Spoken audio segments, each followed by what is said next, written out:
نا غداری کی گئی ہے، جو پاکستان کے لیے شہید قربان ہوئے تو ان سے غداری کی گئی ہے، ان شہیدوں کے لہو سے خدارا امت مسلمہ بیدار ہو، جاگو۔ آج 85,000 یہ کوئی تھوڑے نہیں مدارس، لیکن کیوں؟ کیونکہ اسی نظام کے تحت چل رہے ہیں جو وائس رائے نے فرقہ واریت کا نظام لگایا تھا، فرقہ واریت کی تقسیم جو کر دی تھی 1857 میں، جو فرقہ واریت تقسیم کر دی گئی تھی، تو 1857 میٹرک کے امتحان کے لیے 33 نمبر پہ پاس کا جو فارمولہ لگایا گیا تھا، غلامانہ ذہنیت کو تقسیم کر دیا گیا تھا۔ انگلینڈ کے اندر اس وقت بھی 65 نمبر تھے میٹرک کے پاس ہونے پر، لیکن یہاں پر کیا کر دیا گیا؟ غلام بنایا گیا۔ تو مدرسوں سے کیا کر رہے ہیں؟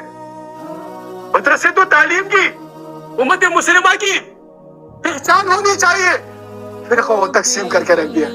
میں دعوت دیتا ہوں امت مسلمہ کو، آئیے حضور نبی کریم صلی اللہ علیہ وسلم کے عقیدہ ختم نبوت پر۔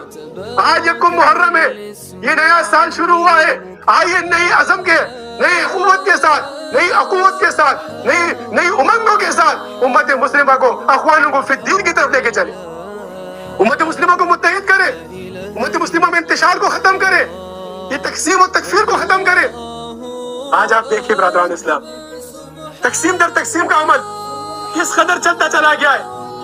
آج سیاسی پارٹیاں جنونیت کے حد تک چلی گئی ہیں،